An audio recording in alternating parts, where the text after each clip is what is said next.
மூத்த பத்திரிகையாளர் திரு கோட்டேஸ்வரன் நம்மோடு இணைந்திருக்கிறார்.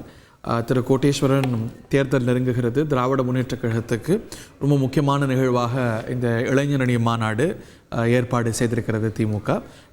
இது என்ன இம்பேக்ட் ஏற்படுத்தணும்னு நினைக்கிறீங்க? திமுகவுடைய முறையிலையும் இதை மையப்படுத்தி தான் தேர்தல் பணி தொடங்கிடுச்சு அப்படின்னு திராவிட முன்னேற்ற கழகம் பறைசாற்றுகிறது. உங்களுடைய பார்வைகள் இதை பற்றி? காலை வணக்கம் திரு ஹரி. முதற்கட்ட பார்வை பாத்தீங்கன்னா, திமுக கட்சி என்பது பாத்தீங்கன்னா மாணவர் அணி, இளைஞர் அணி, இந்த ரெண்டு அணி திமுகவுக்கு ரொம்ப முக்கியங்க. திமுக குறிப்பா சொல்லணும்னா, ஆட்சிக்கு வந்த ஒரு முக்கிய காரணமே மாணவர் அணியும் அதோட கூட மாணவர் அணி அதுக்கப்புறமா இளைஞர் அணியா மாறும் கொஞ்ச நாள் கழிச்சு. இப்ப இந்த ரெண்டு வரலாறு திராவிட முன்னேற்ற கழகத்துக்கு உண்டு. அப்போ அந்த கட்சிக்கு ரீதியா பார்க்கும்பொழுது பாத்தீங்கன்னா, இளைஞர் அணி என்பது ரொம்ப முக்கியமான ஒரு விங்கு. அந்த விங்கை யார் தலைமையை எடுத்து நடத்த போறாங்க அப்படின்றது பாத்தீங்கன்னா, கடந்த கால வரலாறு திமுக எடுத்தீங்கன்னா அது ரொம்ப ஒரு முக்கியமான ஒரு பொறுப்பா கருதப்பட்டிருக்கிறது. இது போகாத நேரத்துல இப்ப பாத்தீங்கன்னா, இப்போ நமக்கு தேர்தல் காலம்.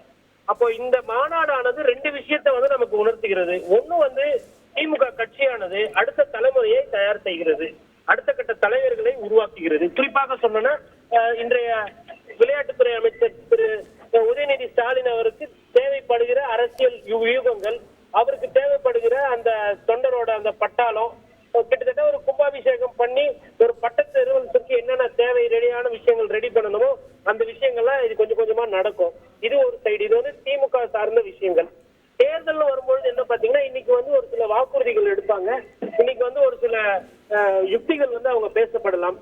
எப்படி நம்ம இந்த தேர்தலை எதிர்கொள்றது, இளைஞர் அணியோட பணி எவ்வாறு இருக்கணும், தேர்தலுக்கு இளைஞர்கள் எப்படி வாக்கு சேகரிக்கணும், அந்த மாதிரி விஷயங்களும் கண்டிப்பா டிஸ்கஸ் பண்ணுவாங்க.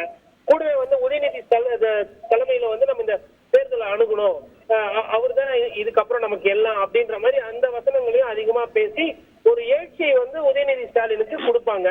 அது கொடுத்துட்டு இது அப்ப என்ன ஆகும்னா, ஒரு கோரிக்கையும் வரும்.